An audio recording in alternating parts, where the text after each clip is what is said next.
Good evening, everybody. I'm Vicki Petersen. I am the EMS for Children Program Director in Iowa. Welcome to the Heartland EMS for Children Coalition Symposium on Pharmacology in Kids. I wanted to show you my face just so you can put a face with a name, and then I'm going to turn off my camera and save a little bandwidth for us all. All right, this is the 17th topic in our ongoing free pediatric education series. It's also our 10th symposium using the Children's Minnesota Education and Training System for continuing ed. Children's does require that you set up an account on their learning site to receive your education credit. This will have a lot of benefits for you, including providing your certificates a lot faster than they have in the past. And when you create that account, it gives you access to all the continuing education available on their site too. So you can take a look at their catalog and you might find something else that you're interested in watching for credit. Children's Minnesota also issues EMS credit, so EMS providers can get their CEUs in the same way as other registrants. This will give you a faster response time as well. And our EMS friends can still watch as a group using one registration link. Just make sure to email your roster or your list of attendees to your state EMSC manager within about 48 hours so we can provide your credit. By the way, there's no need to put your name in the chat like webinars sometimes ask you to do. Zoom will give us a record of everybody who attended and how long you viewed. We won't take a scheduled break tonight, but please step out if you do need one.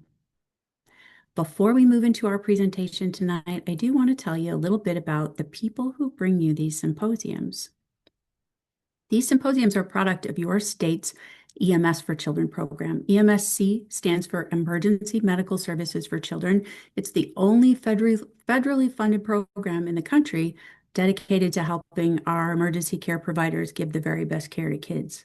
Each state and territory has an EMSC program that is funded in all or in part by a grant from the federal government. Our group's called the Heartland EMS for Children Coalition. We're a group of Midwestern EMS for Children program managers from Iowa, Kansas, Minnesota, Nebraska, North Dakota, and South Dakota. And we've banded together to maximize our impact in our own states by pooling our ideas and our resources.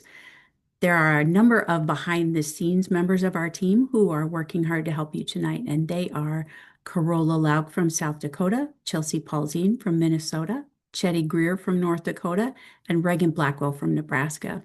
Kansas EMSC is also a member of our group, and their EMSC program manager position is currently unfilled. These pediatric symposiums were born during the pandemic from a lot of discussions about how we could still bring you affordable continuing education. Since September 2020, we've offered more than 50 hours of free continuing ed for EMS providers, clinicians, nurses, advanced practice providers, and more on topics like children with special health care needs, burns, human trafficking, provider resilience, youth suicide, and poisons, just to name a few. And I also want to let you know that all attendees are in listen-only mode. Your mics and your webcams have been automatically disabled. If you have any technical difficulties or you need support or you have a comment, please utilize the chat box function and we'll respond as we're able. If you have questions you would like to be asked during the Q&A session at the end, please type them into the Q&A box and we'll get to as many of them as we have time for. Finally, all attendees must be present for at least 100 minutes to receive continuing education credit. Once the symposium is complete, you can access your Children's Minnesota account online, fill out your evaluation, and get your credit quickly. If you don't sign into your Children's Minnesota account right away, you'll also get an email about completing your evaluation. Certificates can be found in your account after evaluations are received. Please print them or save them for your records. Please remember that you have to complete your evaluation within 30 days of the symposium to receive credit. After that, credit will no longer be an option. As always, please reach out to your state program manager if you have any concerns or questions. This slide is our contact information. You're welcome to take a screenshot of that. We'll also show it again at the end of the presentation if you need to contact any of us. This is our accreditation information. And disclaimers and disclosures. We have no disclosures. We make no money off of any of this. Okay, housekeeping is done. Now on to our presentation. Pharmacology just feels different when it comes to kids. On one hand, it's our job in medicine to control our pediatric patients' pain, to treat their issues, and always protect that important respiratory drive. And their meds are weight-based, and it's very important to get the math right. On the other hand, teens sometimes take charge of their own pharmacology. There's always a new challenge, a new street drug that's popular with kids, and it's our job to know how to recognize their effects and manage the outcome of the bad choices that kids sometimes make. Our speakers tonight are here to talk about both sides of the pharmacology coin, the drugs we give and the drugs they take, and help us to care for both types of patients in the very best way. Our first speaker is Mike Raschka. Mike is a pediatric clinical pharmacist at Children's Minnesota. At Children's, he is clinical leader in critical care, medicine, and surgery, as well as residency program director. A fun fact about Mike is that he is a black belt in karate. You can probably tell that by looking at him. Now I'll turn things over to Mike. Welcome. We're glad to have you. Thank you so much, Vicki. I cannot do any of those moves anymore. I'd probably have to stretch for about an hour first. So I appreciate the kind words, but sadly, reality has set in for me. Thank you all so much for being here this evening during a nice Tuesday night snowstorm. Hopefully you'll get to learn a little bit, and we'll have some good refresher information about medications that you most likely run into quite a bit on the day-to-day basis. So let's jump right in. I just saw this on the other screen. This is just the standard children's disclaimer, so we can bypass that. I do have some personal disclosures to throw out there. I do serve as a consultant for Lexi Drug, and then also as an editor and author for American College of Clinical Pharmacists. Those roles have nothing to do with this. I have no monetary gain for any of that stuff, anything. So I assure you this information is not biased in any way. When you signed up for this presentation, you likely saw the objectives. So those are all the same here.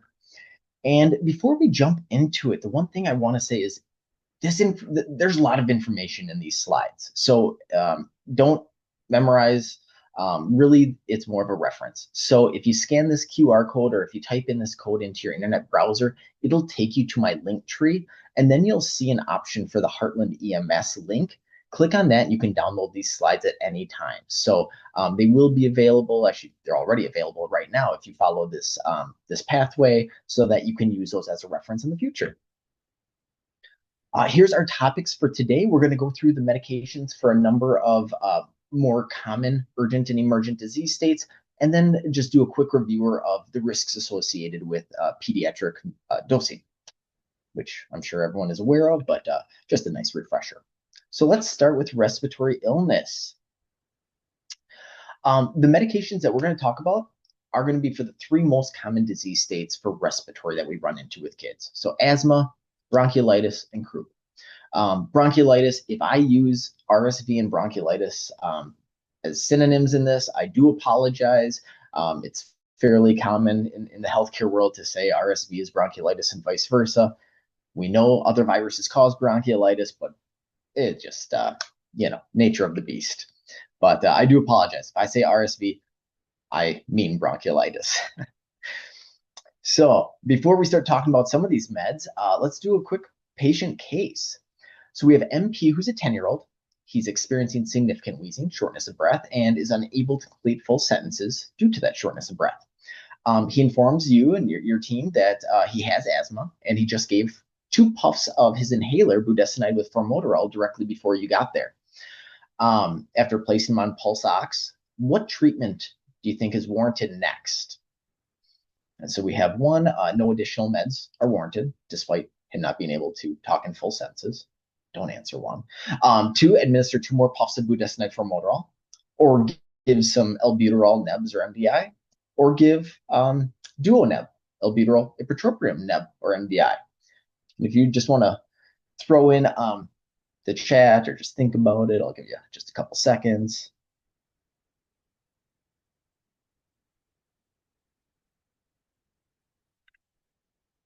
I'm seeing all over the board. This is good. All right. Um, Excellent. So in this case, I would argue the best option is going to be number 4, albuterol with ipratropium. The kiddo did get his budesonide with formoterol. That's not going to, it's gonna help. It's definitely indicated with the new GINA guidelines, but we do want something that's really going to open up those airways fast. So we're going to want some kind of albuterol in there. GINA guidelines don't recommend another dose of that budesonide formoterol quite yet. So that is really either albuterol or albuterol with ipratropium, depending on what you have. We know that ipratropium does have evidence for decreasing the rates of hospitalization. So that's why I would go down that route. But if you don't have duoneb, albuterol would be completely fine as well. So 3 or 4 would be ideal in that case. For these medications specifically that we'll talk about, you can kind of see what their role is in each of these 3 disease states. I put a question mark next to bronchiolitis for albuterol and leave albuterol because although AAP says not to use them, we know that some kids do respond.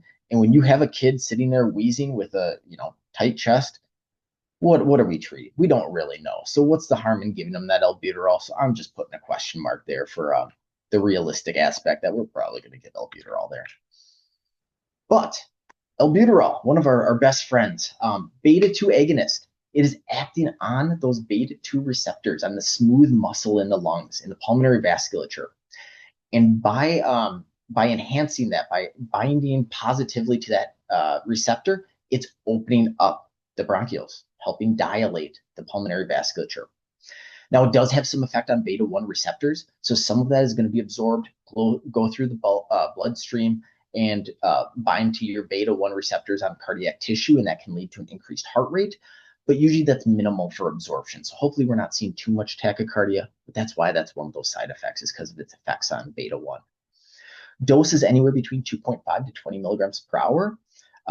Usually, if you're in the field with a kid, you're probably given 2.5 milligram nebs, 1, 2, 3, back to back for that first hour. At Children's, when we start someone on continuous, whether that's a 2-year-old or an 18-year-old, they're all getting 20 milligrams per hour. So honestly, they're getting about as much albuterol as that neb machine is going to provide them. Alternatively, you can also use an MDI. And on this section where I put MDI versus neb, the reason I did that is when you look at the evidence, there is not evidence for one over the other.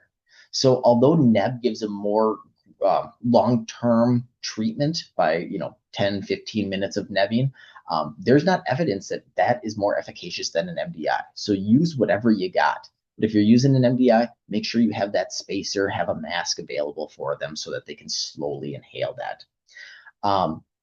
For adverse effects, I'm sure you're all aware of these as well. Tachycardia, anxiety, jitteriness, pretty common.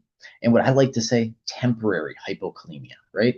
The patients aren't losing potassium. That potassium is moving into the cells, and it's going to eventually move right back out. I'm not that worried about hypokalemia. I'm worried about hyperkalemia. But because of that, we won't even check follow-up potassium levels. Even when they're on continuous 20 milligrams per hour, we'll go hours before we recheck that potassium because we're really not that concerned, and we don't see that it really drops the potassium that significantly. Levalbuterol, that's a single isomer of albuterol. So levalbuterol, its claim to fame is, because we only we have a little bit different binding, so we don't have as bad of adverse effects. Whatever, that's theoretical.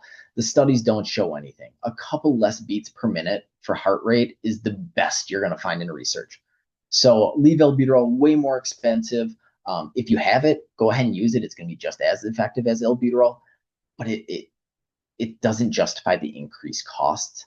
We don't have it formulary at Children's. We will only use it for patients that truly don't tolerate albuterol, and really we don't see much difference. So those, consider them interchangeable. Because it's only one of 2 isomers, the dose is half as much as of albuterol. So you can see this conversion factor here. 2.5 albuterol is 1.25 of levalbuterol. Both a neb and inhaler are available for those 2 as well. Ipratropium is next one. And so another neb or inhaler is blocking acetylcholine. And what that does, Again, bronchial smooth muscle leading to bronchodilation. We're trying to do different mechanisms to help with that bronchodilation, kind of attack it from different modalities to help enhance the dilation and get them breathing again. So for that reason, that's why we use the DuoNeb. Two different mechanisms, hit it from different sides. Adverse effects, very minimal. I would say that kid is probably having more symptoms from the disease state and the anxiety of the disease state than the drug itself. So nothing special for monitoring for ipratropium. And last, as we're looking more at croup treatment, racemic epi. And so this one is going to be an alpha-1 agonist. And so what that means is it's not actually causing bronchodilation in any way. What it's doing is it is contracting, constricting all the blood vessels around the airway that are currently dilated and compressing against the trachea and pushing it closed. And by compressing those blood vessels, the trachea is opening back up so that they can breathe, right? A little less stridor there if we can contract all the different blood vessels. And so it's kind of a novel concept, but it makes sense because that's epinephrine, right?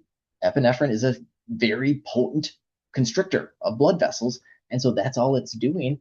It's just acting in the airway in this sense. And so 1 neb of racemic is just 0.5 milligrams. Here is the start of tons of information. Please don't memorize. This is just some pharmacokinetic data for you so that you can kind of have an idea of the onset of action, how long it works.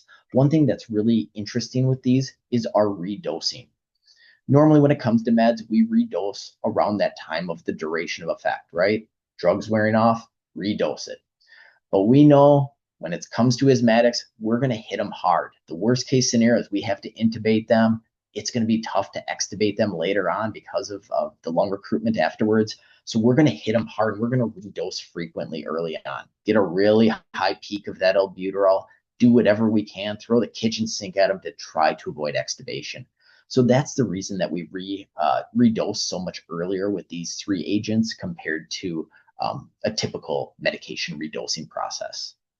And in terms of monitoring, in the short term, hours, there's nothing. We're looking more at the disease state. I'm not worried about adverse effects of albuterol, ipratropium, levoalbuterol, racemic. If anything, your tachycardia with albuterol and levoalbuterol, but that's mostly it. A couple updates to asthma to give you the heads up. Part of this is,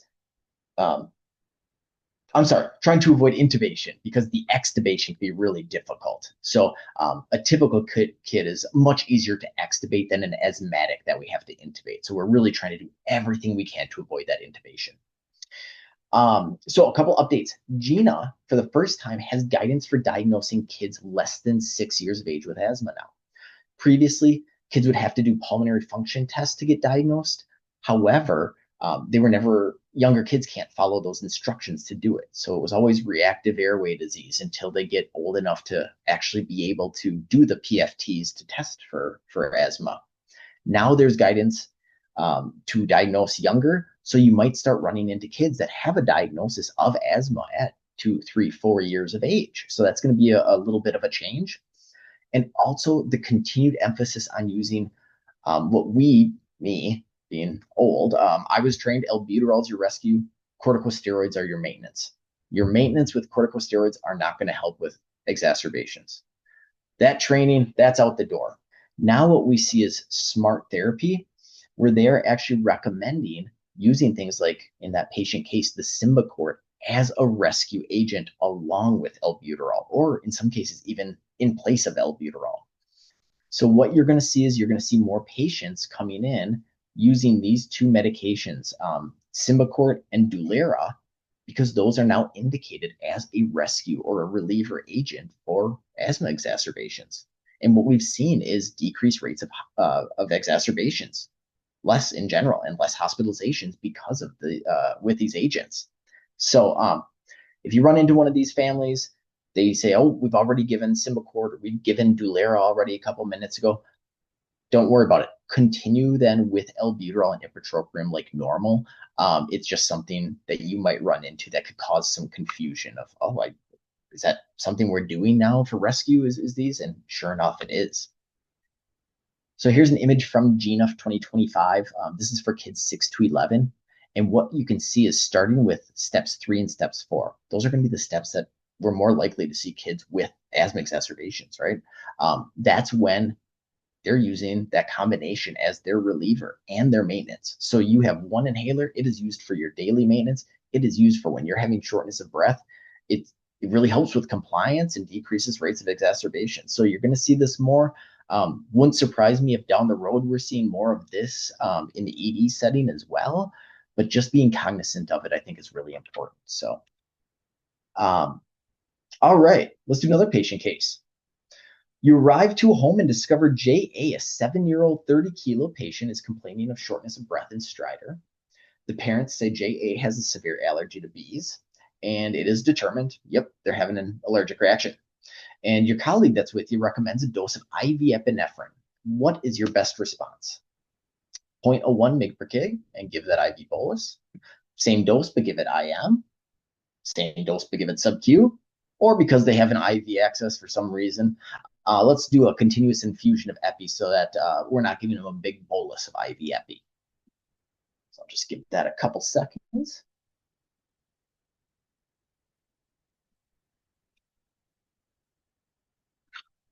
All right. Excellent. Lots of feedback. Thank you all. So in this case, kind of like question one, it's kind of loaded, you guys. There's multiple options on this, but 2 and 3 would be the two that I would really emphasize in this case. We try to avoid IV epi for anaphylaxis. This was a cardiac case. IV epi them all you want. If they're, asystole, guess what? What worse can happen? So yeah, IV. But in anaphylaxis, that can throw them into a fatal arrhythmia. So we try to avoid IV bolus if at all possible. On the next slide, I'll kind of go over sub-Q as well. So I'll come back to that one. But for anaphylaxis, our treatment is epinephrine. That's it. There's tons of other supportive agents. None of that is going to save that kid's life or stop the anaphylaxis. Epinephrine, big takeaway, that's your agent. You have alpha-1 agonistic properties. That's helping with the vasoconstriction peripherally and throughout the entire body. You have your beta-1 agonist aspect. So you have ionotropy, meaning harder contraction of the heart. You have the increased chronotropy, meaning increased heart rate.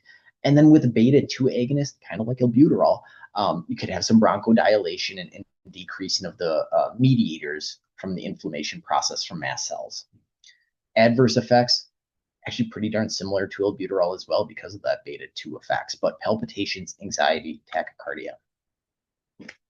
So administration, sub-Q, that was number 3 on that question. It's acceptable, it's reasonable, but it's not as quick and predictable. And so that's why I usually recommend IM. Is it the end of the world if you give sub-Q? No, that's fine. But I usually say IM and then sub-Q, just avoid IV if you can. Even if they have a line, avoid IV for anaphylaxis. And new this past year is a new intranasal epinephrine. So if you're triaging a patient and you found out they got a dose of this prior to you arriving, I think of this just the same as an EpiPen in terms of redosing and things like that. Just think of it as just another epinephrine. But you might start seeing it because it is down to 4 years of age, 15 kilos. Awesome option for patients that have a phobia to needles. Here you can see the difference in dosing between the two from intranasal to intramuscular and sub-Q. It's a lot more straightforward. Your intramuscular sub-Q kind of changes based on manufacturer versus AAP recs. Are you in a healthcare setting? Are you not? Because then the maximum changes. But one thing that's unique with this intranasal that's different from all the other intranasals out there is that in the package insert, it recommends giving any follow-up doses in the same nostril. I just had an embarrassing moment of going down this rabbit hole, diving way too much into this. There's no evidence demonstrating that it can't be the opposite nostril. That's just how they set up the initial studies. But follow-up studies suggest that the PK, the absorption is very similar, would have no clinical difference. But I just bring this up because it's still in the package insert like this. And so it just makes me nervous as to why they still include that on there. I cannot find anything suggesting that it's not acceptable, but just something I want to point out that's unique to this one. Additional treatment options for anaphylaxis. There's tons of different things. These are all supportive care. right? Albuterol, racemic epi, garbage studies, terrible evidence. Corticosteroids is not going to help right now. It might help with the prolonged anaphylaxis or refractory anaphylaxis when it comes back between 8 to 72 hours, which is fairly rare, but even that data is conflicting. So we give it to feel good, but there's not strong data for corticosteroids and anaphylaxis. And same with H1 blockers, H2 blockers. Again, it's just supportive care. Rash, hives, famotidine for GI upset, or maybe diarrhea is common with anaphylaxis. But again, these are just supportive meds. Nothing takes the place of epinephrine. So I'm not going to go into any more detail on those. Our third indication on here is cardiac. I got 5 agents. These are all the agents that are included on PAL. So I really wanted to hone in on these and just talk about the mechanisms and onset and things like that. Here you can see the indications, which I'm sure you're familiar with. But let's start with adenosine. What that's doing is it is slowing conduction through that AV node. So by doing that, you're blocking the reentry pathway and hopefully resetting that heart into sinus rhythm. So I think of it as like, okay, my computer's broke. I'm calling IT. What's the first thing they're going to tell me? Did you restart it? That's my adenosine. Let's restart it, right? We're going to give adenosine fast. We're all going to hold our breath as, you know, the EKG goes and then bounces back into sinus and we all exhale and okay, good. But it's just restarting that heart, hopefully getting it back into sinus. Your dosing pathway is 0.1 mg per kg for that first dose, followed by 0.2, and then followed by 0.3. If you look at PALS, you're only going to see dose number 1 and dose number 2, but there is evidence for dose number 3. So if you're not in a position in which you're able to shock them, then you can do, 3 doses of adenosine as well. For adverse effects, really we're just watching the EKG, right? Any kind of problems that this kid is going to experience is probably due to the SVT more than the drug itself. This drug works fast and it's out of the system within 10 seconds. So I'm not too worried about adverse effects. So in terms of monitoring, if you're given adenosine, they should be on EKG already. And so you're just watching the vitals for them. Nothing special there. What really matters, though, is how you're giving this. It has to be into that patient's body fast. So we're giving it with that, with 2 syringes with the T-connector or stopcock, where you're pushing the drug, flip that stopcock, and then push the flush. Or what I do, especially in infants and smaller kids, draw up a small amount of dose and then transfer that to a bigger syringe with NS, just pre-diluted, and just give that as a fast push. Then you don't have to mess with the stopcock. But it is so essential to give this as fast as possible in a line as close to the heart as possible, because we know that when it gets into the bloodstream, the vascular endothelial cells and our red blood cells specifically are breaking that up and metabolizing that and doing it so fast. So within 10 seconds, it is completely removed. So if you're giving it as a slow push, it is never going to get to that cardiac tissue to even have effect. So you have to give it wham, bam, and then hope that it was fast enough to get to the cardiac tissue. Here's the pathway, the tachycardia pathway from PALS, and you can kind of see where adenosine is here, both on the left and on the right, down here and here. And then we'll jump to amiodarone, which I would say, if I had a list of top 5 most dislikable meds, amiodarone is definitely on that list. So it has properties of alpha and beta blockade, which is just prolonging your action potential and refractory period. But then it also decreases the AV conduction. So it's kind of using multiple mechanisms to kind of restart that heart into a normal rhythm. The nice part is it does have effect on calcium channels and blocks those calcium channels, so you don't have as much of a risk of torsades as other antiarrhythmics, but that risk is still there. You can see the dosing here, 5 mg per kg, just like in PALS, max of 300. And you can redose twice, although it's not clear in any guidance as to when to redose. So it is a very fast onset of action, so you should know fairly quickly, but you're probably going to do, some shocks or a couple rounds of epi in between doses of amiodarone, or maybe give a try of lidocaine. Main side effects. This one, I am worried about hypotension and bradycardia, especially if I'm giving it really fast, undiluted. And so I bring that up with hesitation because how you administer it really depends on the patient's circumstance. If they have a perfusing tachycardia and they are there with you and they are talking and with it, then I recommend diluting it and giving it over 20 minutes, 20 to 30 minutes, or up to an hour. One of my cardiac pharmacists always reminds me of one case in which we had a patient that we got a call from an outside facility. Patient met criteria for amiodarone, so the provider recommended amiodarone. They gave it at the hospital undiluted as a push, and it led to a fatal arrhythmia, and the patient passed away. And so if they are not in VFib or pulsus VTAC, dilute it out and give it as a slower infusion, because we are worried about hypotension, bradycardia, potentially inducing a different arrhythmia. But if they're in VFib or pulsus VTAC, there's no harm you can do. Just push that thing and push that thing fast. Don't dilute it. Don't waste time. What's the worst that can happen? Just push it. So really depends on the circumstance as to whether dilute or whether not to dilute, and how long to give it over. Here is our typical VFib, VTAC, and asystole PEA pathway from PALS as well. And you can see where amiodarone lies way down there next to lidocaine. Next up, atropine. So now we're looking more at bradycardia, right? That one's blocking acetylcysteine at the parasympathetic sites in smooth muscle in the cardiac tissue, not in the pulmonary vasculature like we were talking about earlier with albuterol, but that's going to increase that cardiac output.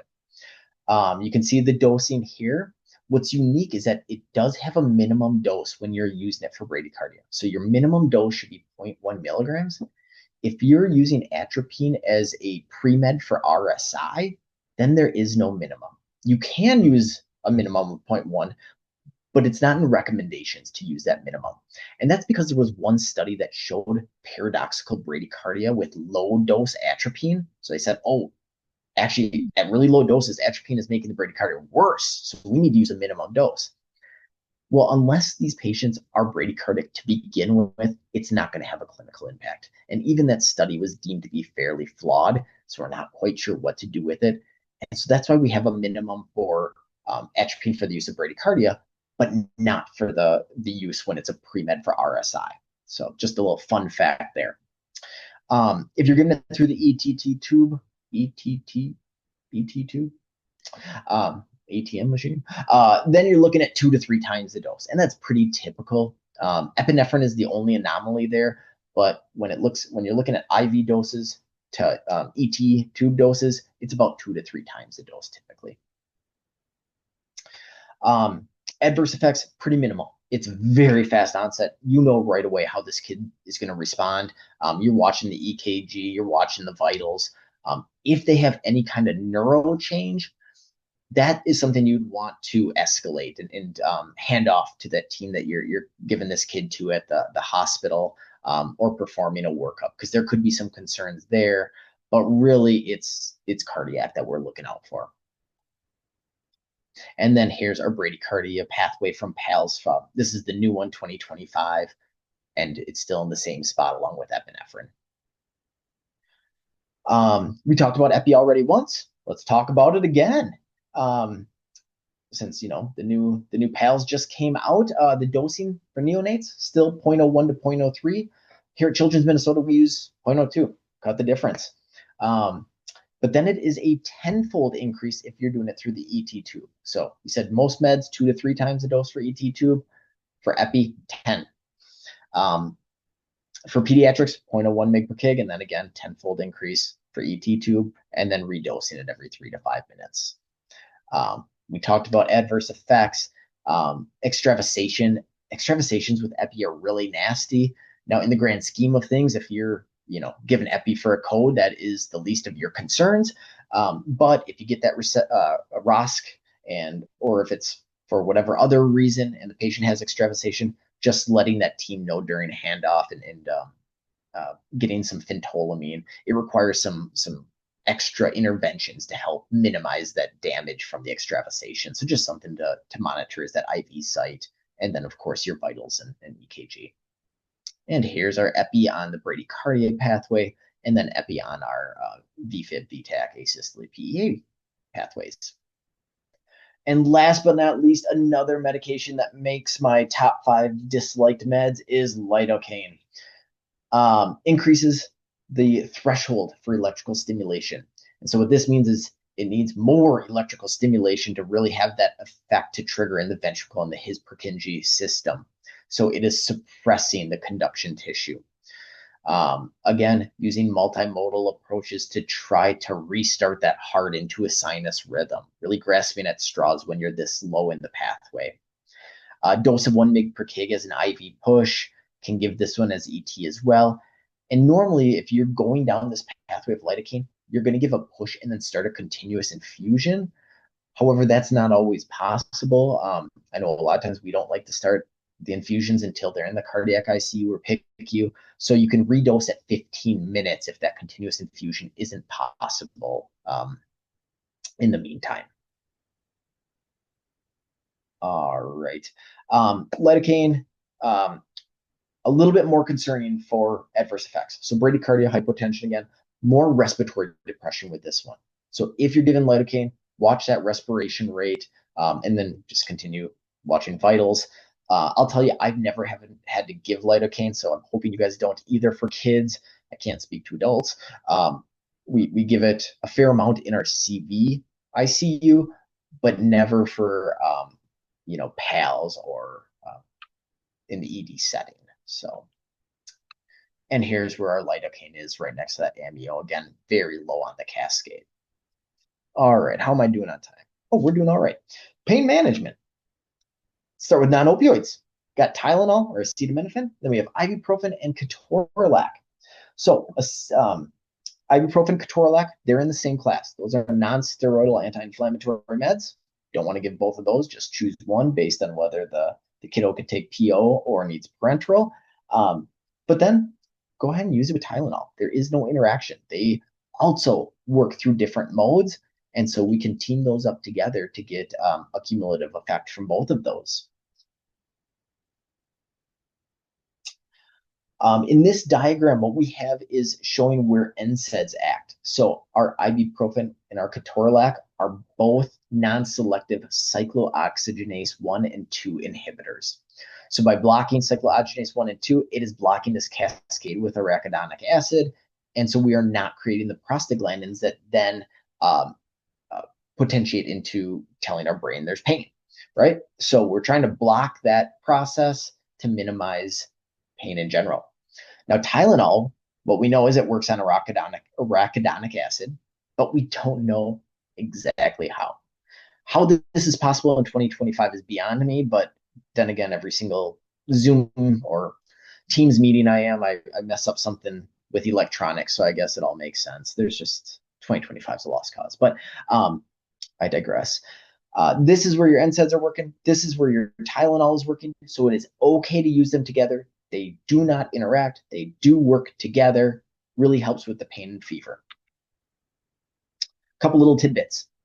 Tylenol, and really in general, any meds, you don't want to give these rectally in oncology patients. These patients often have low platelets, so they are not going to be able to stop a bleed quickly if they have a bleed. And we know that rectal administration of agents, suppositories, can cause damage and lead to bleeds. So avoid that if you can. Ibuprofen and ketorolac, not rectally, but just in general, used with caution in oncology patients for the same reason. Low platelets with medications that can lead to a GI bleed is not a good combination. So if you can avoid them, that's great. Otherwise, if you have to give a single dose, not a big issue. Just letting the team know that the patient got that dose so that they can monitor it moving forward. Also with ketorolac, historically, the max dose was 30 milligrams, but we are finding more and more literature that there's a ceiling effect on its analgesic properties, right around 10 to 15 milligrams. So even at Children's Minnesota, we just changed our max to 15 milligrams. We're seeing this more commonly at adult institutions as well. So it really depends on your protocol as to what's allowed to be given. But don't be surprised if you see a max of 30 milligrams somewhere and 10 milligrams somewhere else. It's crazy to think about with that threefold difference, or 10 times difference. No, 3 times difference. Oh my gosh, it's too late in the day. 3 times difference, but that is normal. Places just kind of adapt differently and have different beliefs on that max. Jumping over to our opioids. These are the big four that we are comfortable with in peds. Fentanyl, fast on, gives you an intranasal option, which is awesome. Unfortunately, it is fast off as well, right? Short duration of effect. Hydromorphone, a little less comfort there. We use hydromorphone more commonly in our adolescents, adult-sized patients, patients with sickle cell pain. They seem to really benefit from that one. Oxycodone, if you're looking for a PO option, and then morphine is just a good catch-all. Available as PO, available as IV, predictable, a little longer duration, so you're not having to redose as frequently. So all of those are reasonable options for opioid treatment if a patient needs it. Some comments regarding each of these. Fentanyl, give it as a slow push. We know the faster you give it, it's going to increase the skeletal muscle and chest wall rigidity. That then leads to increased respiratory distress. So kind of a bad cascade. So giving it as a slow push helps avoid that. Hydromorphone, when we give that fast, we know that can cause hypotension. So if you do have to give it fast, make sure you're watching that blood pressure and watching the respiratory rate, because that can increase the risk of respiratory distress as well. Not much to tell you for morphine. Slow IV push primarily because the faster we give that one, we get a little bit more histamine release, so more itching if you give that one as a faster push, but not nearly as concerning as like the risks with fentanyl and hydromorphone. And here's just a little image of what's going on in the neurons. Here you have your synapse in between two neurons. You have your cyclic adenosine monophosphate that's being released from one neuron into the synapse and then crossing over to the next neuron. And that's that cascade of, think of it as the transmitters that are going up to your brain to tell you that you're in pain. Well, what we're doing by binding these opioid receptors is we're blocking that CAMP from being released. So we're minimizing the transmission to the brain of the pain. That's it, just blunting it. And so that's what's going on with our opioids. Meds we don't like, codeine and tramadol. Both of these, you're going to see FDA recommendations against using in peds completely, because for some kids, if they're hypermetabolizers or super metabolizers, codeine and tramadol are metabolized to morphine. So they're prodrugs. They are metabolized into an active medication, morphine.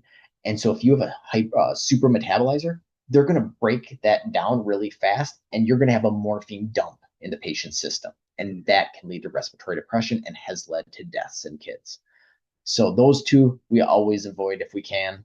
Codeine completely, tramadol as much as possible. Really, we limit it to kids that we know do not have that specific polymorphism or phenotype. Hydrocodone with acetaminophen, that one we also try to avoid for the most part now. We're learning more about the genomic profile of it and how different metabolizers have different effects with it.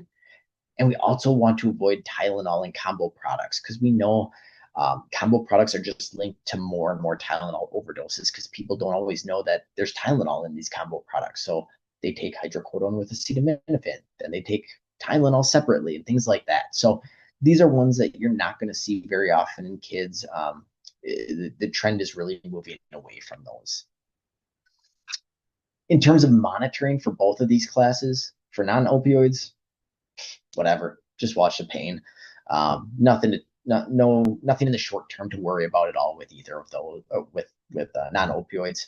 With opioids, of course, our respiratory rate, having naloxone available if necessary, watching our oxygen saturations, our mental status, and the vital signs again.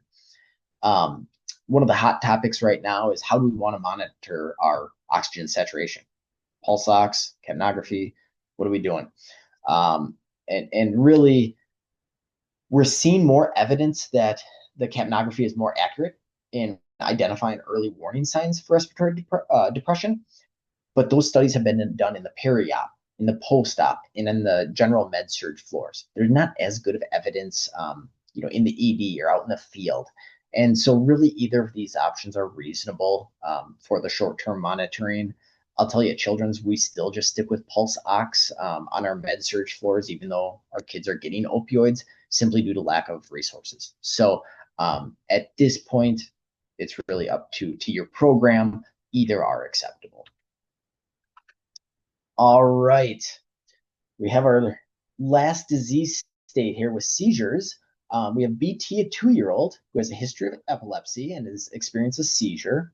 Family does not have a rescue benzo because of insurance, of course, and there's no additional information. Of the following options, what would you recommend as your first-line treatment to try to stop the seizure in this 2-year-old? We have levetiracetam or Keppra at 60 mg per kg IV, Loraz 0.1 milligrams per kilogram intranasal, midazolam 0.2 mg per kg intramuscular, or phenobarb 20 mg per kg intravenously.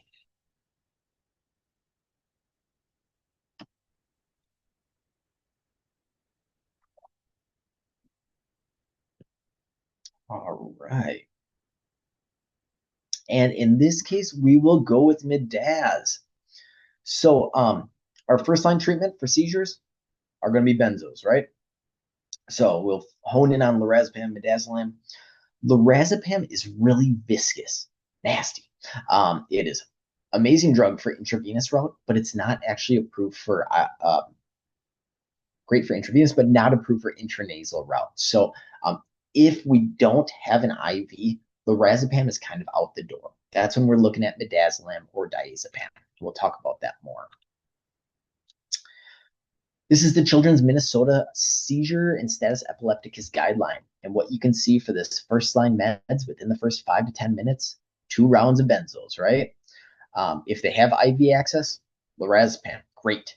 If they don't, that's when we're looking at the intranasal, intramuscular, buccal, any of those routes are options, but either midazolam or diazepam. What your benzo is doing is it is binding to a benzodiazepine receptor site on GABA neurons, and it is increasing the GABA effects. So GABA is a neurotransmitter that is suppressive, whereas glutamate is excitatory. We want to decrease that excitatory. So we're increasing the inhibitory effects of GABA as a suppression neurotransmitter. So that's what we're doing here. We're really trying to inhibit it because we know they're firing too quickly, right? That's why they're having the seizure. They're firing. It's too much glutamate and excitatory, causing those neurons to fire too frequently and not synchronized. So our treatments, diazepam, lorazepam, midazolam. I put asterisks in as like the medication that is preferred based on that route. So if you have to go the rectal route, usually diazepam is your go-to. IV, lorazepam. Intramuscular, intranasal, midazolam. Buccal route, either or, whichever. Duration of effect, you will not find specifics on how long these benzos last, just broad statements. I tend to think of diazepam around the 6 to 12 hours, lorazepam 4 to 6, and midazolam 1 to 2. But there is big conflicting data, even amongst the wide range of ages for these medications. So if you look on LexiDrug or UpToDate or things like that, they won't give you specifics in terms of a duration of effect, which is interesting. But we got some new medications out there that you might run into as well. Look at this little guy. It looks just like the intranasal epinephrine. Someone has a patent on these intranasal devices, and they are making bank this past year because of all these new meds that are being given with the same device. So this is Valtoco. It is intranasal diazepam, and all you do is to the nose and push, just like naloxone. Exact same device as naloxone for all of these, whether it's Neffy, which is epinephrine, Valtoco, which is diazepam, or on our next slide, the new midazolam as well. They all are the same, super user-friendly, super straightforward, awesome alternative to Diastat. And then also we have this new buccal film. And so this is called Libervant, and that just goes into the cheek and gets absorbed really rapidly through the mucosal tissue and into the bloodstream and works quickly. So if you run into patients out in the field that or that come into the ED and they report that they got either of these, think of them like Diastat. Very fast absorption, just like rectal diazepam, same duration of effect, no different. One thing though that I liked, that I thought was really interesting is for Valtoco, If that patient needs a dose greater than 10 milligrams, they have to use 2 devices because this device, the max size is 10 milligrams. So if they need a 15 milligram dose, they need to use 2 of the 7.5s. So when you're talking to family, if they report, if it's a bigger kid that looks like they would need a dose greater than 10 milligrams, make sure that that family gave both of the intranasal devices, because otherwise they might have underdosed, and that might be why the kid's not responding. We haven't given them a good trial of a benzo to pull them out of that seizure. So that's just one thing to know about this device. Midazolam. IV is also an option. We are actually having to go down this route right now because of this ongoing lorazepam shortage. So if you guys are affected by this loraz shortage as well, IV midazolam is an acceptable alternative. Not as much data, but it's an option. And you can give it buccally, IM, intranasal. It's great, really. But the dosing is half as much for IV compared to the other routes. And similar to diazepam, there is a new intranasal midazolam device. So you may run into this out in the real world as well. And so I just think of this, again, just the same as if they got buccal midazolam or intranasal at a hospital, same concept. For your benzos, main adverse effects, bradycardia, hypotension, and respiratory depression. So watching that respiratory rate, not nearly to the extent of opioids. You'd be thinking more of the hypotension and bradycardia, but it can still cause respiratory depression, especially in that postictal phase. So watching that respiratory rate closely. And then our second line options, these have really kind of fallen down the tier quite a bit. Fosphenytoin or phenytoin. We do know that one can cause hypotension with fast infusion rates. So you have your max infusion rate right here at the 2 mg per kg per minute. Levetiracetam or Keppra, that's really well tolerated. You're going to see more brivaracetam as well. That's in the same class, and there's more and more adult data coming out, and now more Peds data coming out of Texas Children's as well. Can give that one undiluted as an IV push. That'd be on my list of top 5 favorite drugs versus Amio and Lido. And then phenobarb, we know it drops IQ. Its risk profile exceeds its benefit profile. So really, it's reserved for neonatal seizures at this point. So you're really not seeing phenobarb nearly to the extent that we saw previously. And with that, I just have a couple minutes left here. Yeah. Let's go through risks associated with medication dosing. So peds, 3 times higher rate of near misses than in adults. We have a number of reasons for this, right? We know that we have to do weight-based dosing.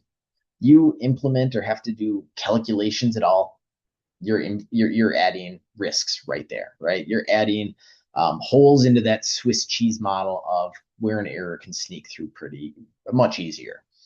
Similarly, parents speak in terms of pounds when it comes to weight. We speak in terms of kilos. It's easy to mix those up too. We know pediatric patients are more likely to need a compounded medication or like a dilution of a medication. So all of these things together put that kid at an increased rate compared to an adult counterpart.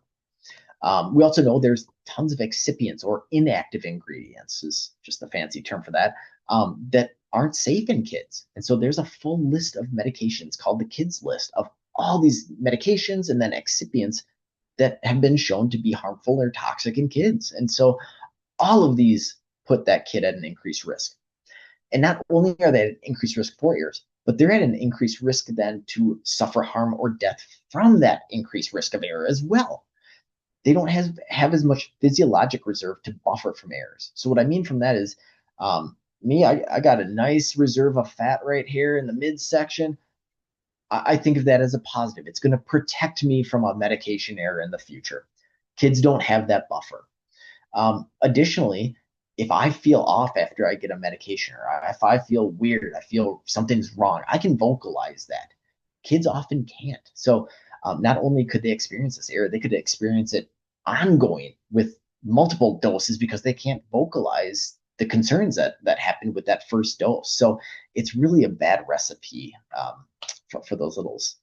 And when we look at where these errors are occurring, it's every step of the process. So when you're in, going out in the field or you're in the ED, you're doing a lot of times you're doing all of these. So you're really thrown into a really bad situation that is just tough because Here, you don't have that double check all of the time, right? You don't have a second set of eyes necessarily for everything. So it just, the reason I put this on here is just to show that during any phase of that medication administration process, an error can occur. And as if that's not high enough risk, then the few people we can trust, the ones that make Broslo, send out this recall that the dosing is wrong on sodium bicarb and the joules are wrong. And when the people that make the Broslo tape can get these wrong, it's truly a testament to how easy some of these errors can slip right by, right? Even if you are fully paying attention to everything, boy, the eyes can play tricks on you, the brain can play tricks on you. So just being cognizant of how easy it is for those errors to sneak by so that you can give it your full attention. But we do have some methods too to help minimize those errors. And I broke them up into textbook recommendations, which I did have LOL behind it. I removed that to be professional, but I still laughed out loud because whoever wrote up these textbook recommendations I don't think they've ever, been on the front line. Ensuring the team is well rested. That was my favorite one. Like, oh yeah, okay, we go into healthcare, we're all well rested, right? Minimize distractions. That's another really good one. I mean, this is humor relief now. I'll give them the report errors. We can learn from that, right? If I hear about a different error, I can learn from that. That's helpful. But the other two, just come on. But realistically, utilizing resources, right? Don't rely on memory ever. Utilize those resources as much as you can. Ensure that your protocols are in place that have appropriate dosing, have all the administration information that you need. And then also utilizing a medication administration cross-check has been shown to really decrease those errors as well. So here's a couple references for 3 of Children's Minnesota guidelines. All of our guidelines are open access, meaning you can Google them and access them from wherever. You don't have to be in our system or anything like that. So feel free to check those out if you want any additional information. It has all the dosing and med info in there as well. I got a couple pages of references. A huge thank you to our first responders and our ED folks on the call. And I have this questions, but actually we're going to push that until after the next presentation. But here's another picture of that QR code in case you want to grab these slides. And with that, I will turn it back over to Vicki.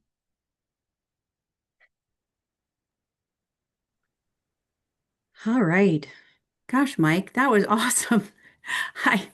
I feel compelled just because we're supposed to remind us all that obviously we're following our own protocols whenever we are dosing and giving meds and that kind of thing. But wow, very cool. And I understand that some people in our audience aren't able to give a lot of meds, and we get that too. I've always believed that it's important to know why things are being done on the truck, even if you're not the one doing them, because that helps prevent errors as well. So it's always good to expand our knowledge base and all sorts of knowledge about drugs coming up as well. Thank you, Mike. There's tons of questions. We will hold them and address them at the end.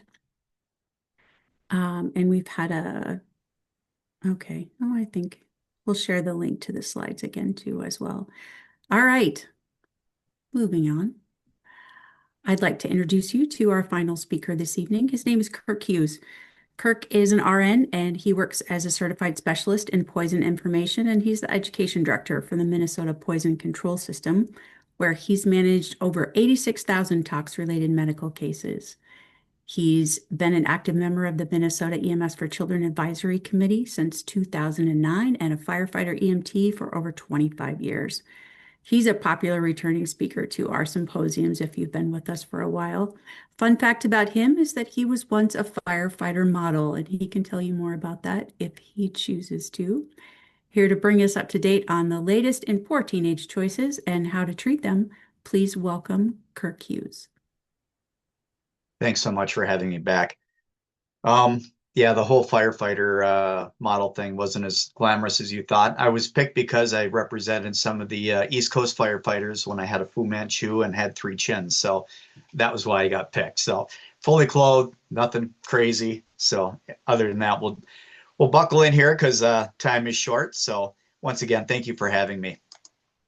So I have nothing to declare. There's a little bit about me. You can look at that later. So first rule, we're going to talk about drugs of abuse. And it seems like we get kids younger and younger now. Number one, the young toddlers, they get into things that parents or caregivers leave around, right? Methadone, stuff like that, fentanyl, all, you name it.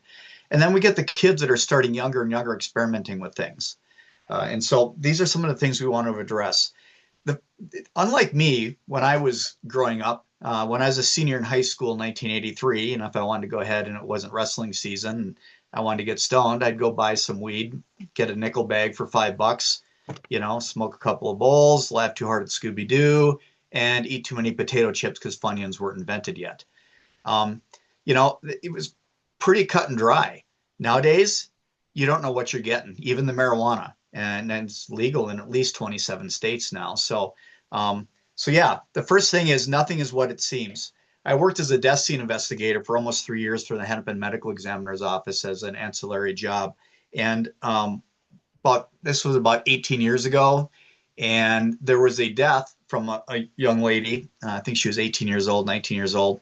And her and her girlfriend had gone out the night before, went to the girlfriend's mom's house, crashed there. The one gal woke up and found her girlfriend cold and dead, unfortunately. Well, during the investigation, I said, did she take any drugs? Does she, have any bad habits? Did you drink more than usual the night before?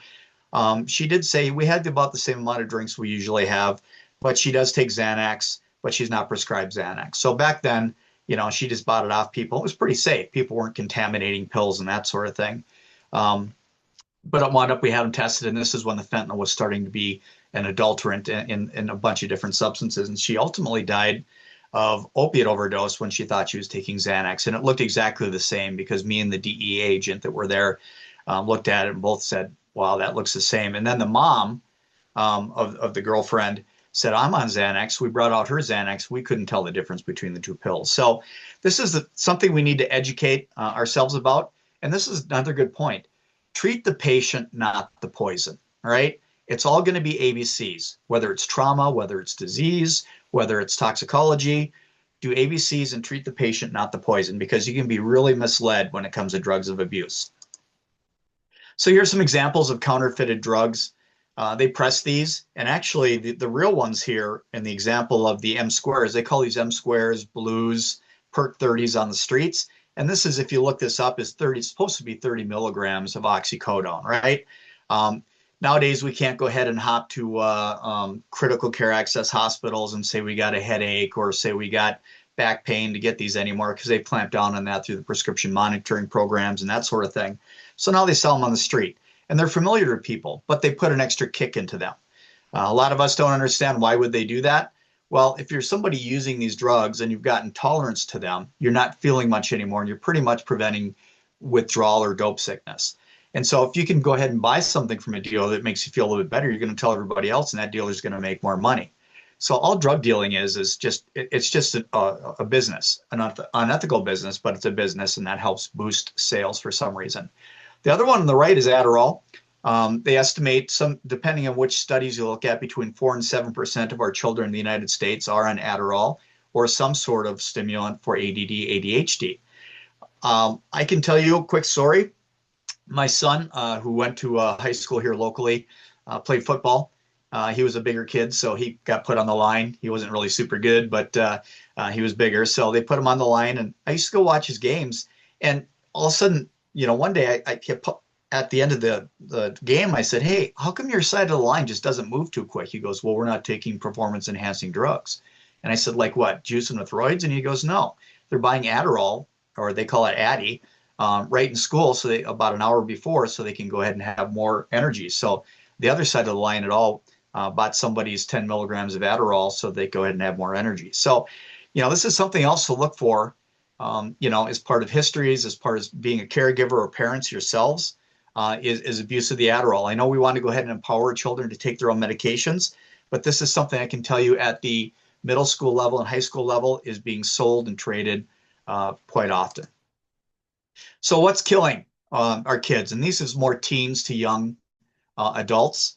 This is no surprise, right? If you look up there, it's going to be opiates. Heroin has pretty much gone by the wayside. It has been for the last 15 to 20 years. A couple of reasons. If you're going to buy a kilo of heroin, it's going to cost you about $35,000. And if you step on it or cut it down to its most efficacious money-making abilities, you can make about $125,000 to $200,000 off your $35,000 investment. So it's pretty good from a business perspective. It's just a dangerous business to be in, right? Now they switched to fentanyl because fentanyl only costs about $3,500 a kilogram, and you still have the same earning potential. So better than your Paras or your Edward Jones is going to get you. So that's why we're seeing a lot of fentanyl out there. I've been around long enough. I've been doing EMS for 30 years, and we had heroin all the time, and then it got switched over to, they were putting fentanyl into stuff and all that sort of thing. So no surprise there. And then secondary school age kids, there again, kind of percentages where we're at. We're kind of in the, kind of all in the same boat as far as the HECC crew that we have here today and the states that are represented. College, a lot of marijuana. That's been, since the dawn of history in college, right? Hallucinogens are making a huge comeback. These are popular with all ages. People want to talk to robotic elves. They want to see God. They want to talk to aliens. They want to expand their minds, that kind of stuff, kind of like Mr. Hoffman did back in the 60s. But none of the LSD or the lysergic acid is still around anymore. Things they're calling LSD or acid now are actually hallucinogenic amphetamines. They just utilize that same old verbiage because it sounds really fun. My 22-year-old daughter, she's out in Colorado right now doing a sous chef residency at the Broadmoor, and she's all into the old hippie stuff. She wants one of those old VW bands with the flowers on it kind of stuff. I don't think she's doing hallucinogenics, hopefully not. But, there's that whole kind of culture and this feeling that this is not going to do any harm to you. Whoop. That's not what I meant to do. How do I get rid of that? There, X. Perfect. All right. So opioids, they are kind of painkillers, but a lot of times they make you feel so euphoric you forget about the pain.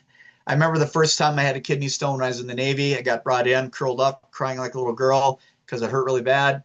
I got some Demerol, and instantly it went away, and I forgot about all my pain. These things are very pleasurable to use, especially heroin. When you used heroin, when you talk to somebody who's used heroin compared to fentanyl, they like the heroin a lot better, but it's a lot more expensive.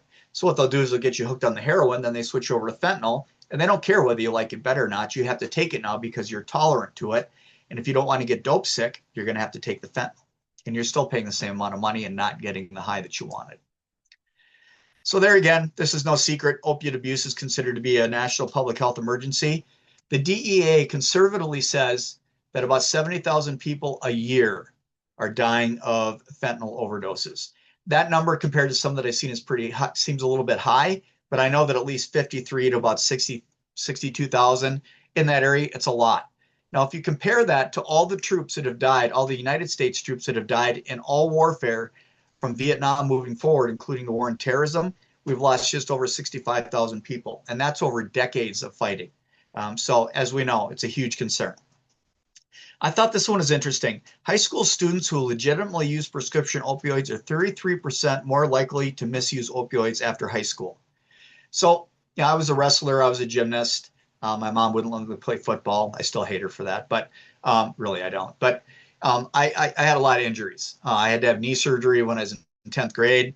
And luckily, I wasn't put on any opiates. I kind of got through it without that, but just something to think about. I mean, they certainly have their role in medicine. But fentanyl. So why are they going to fentanyl? Well, fentanyl's cheap. Fentanyl's easy to make.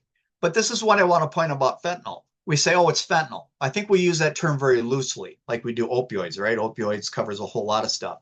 Well, when we say fentanyl, a lot of these things aren't even fentanyl anymore. They're things like acetafentanyl, butyrfentanyl, furanophentanyl, carfentanyl. We've heard of carfentanyl, and that's kind of gone down. That's a veterinary drug only, not for human use, but extremely potent.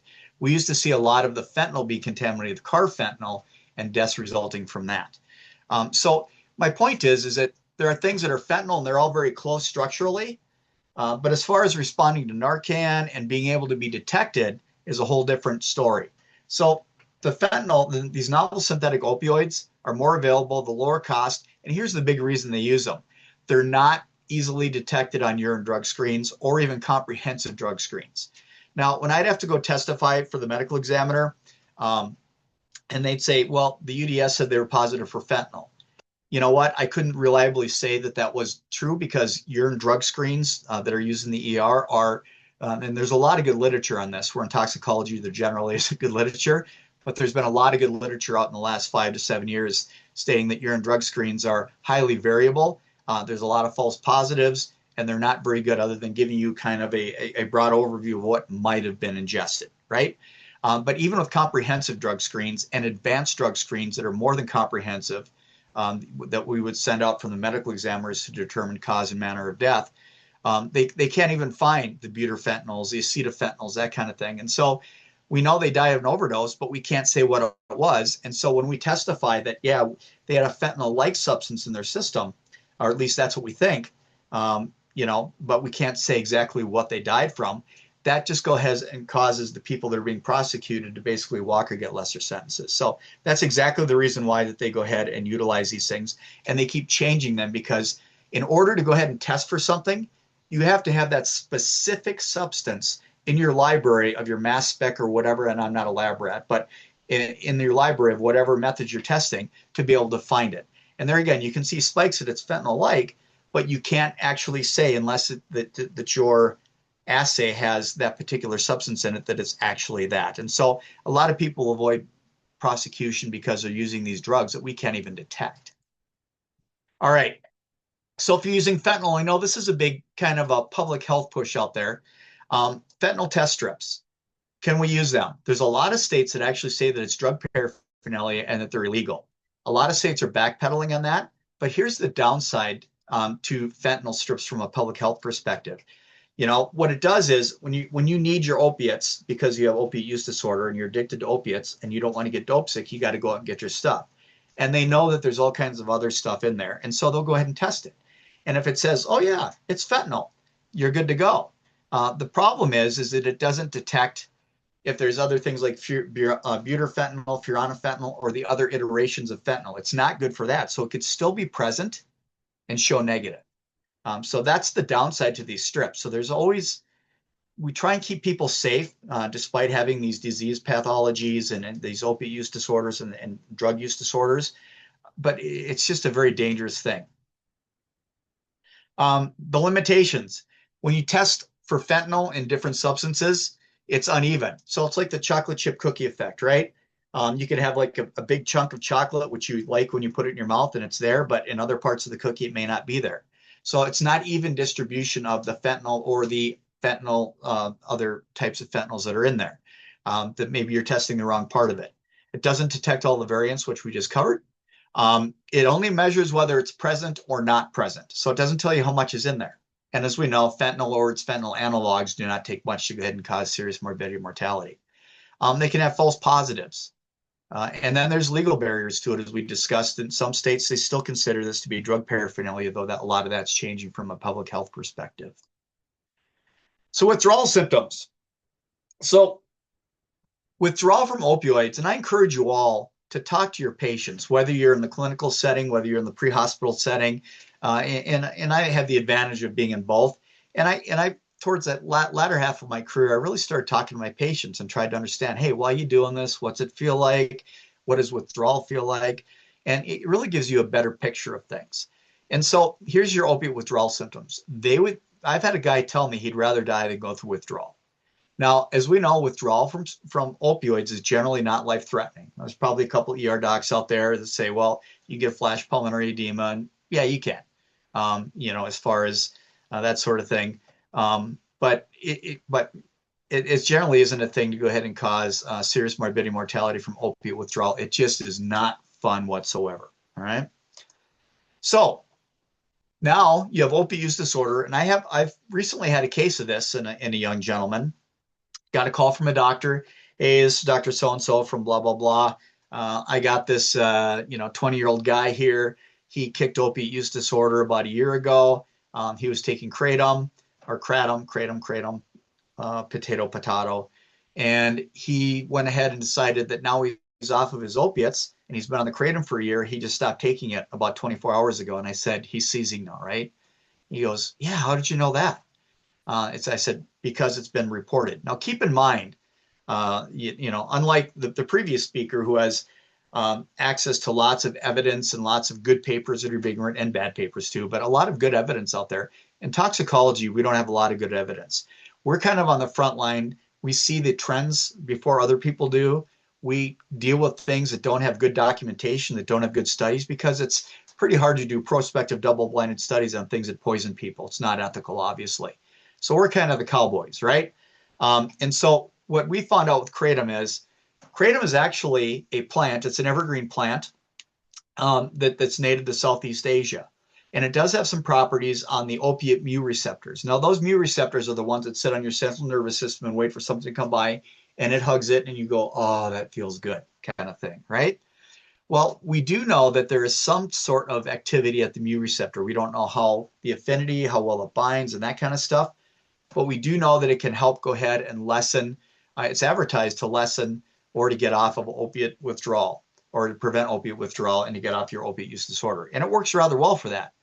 The problem is we don't know much about it. We have had people that have been taking kratom, and kratom is one of these things. It's kind of like ketamine, depending on the dosage. Low dosage causes stimulation. High dosages cause opiate-like effects. And so we don't really know where that line is, and we really don't know the kinetics of it. We don't know a lot about this. It's not regulated. You can go to any store pretty much in whatever area you're in. I can walk up to a store and any of these smoke shops, and I can buy kratom, and I can go ahead and take it. Now, number one, you don't know if there's really kratom in it because there's no quality assurance. So there could be other stuff in it, right? And we also don't know exactly how we're gonna react to it, on an individual chemical level kind of thing. So what happened is back in the 1940s in Thailand and Malaysia, they actually had an opium shortage. They have a high percentage of people that have opiate use disorder. And so to prevent going to withdrawal, they went ahead and actually made tea from kratom. And they've known about this for a while. And so a lot of people use teas, they use powders, flavored tablets, liquid shots, and gummies. And so that's kind of a little bit about kratom. We also have something called 7-OH, which we'll talk about in a minute here. So here's a little bit of survey about adult kratom users and why they use it. There's a lot of different things to use it for.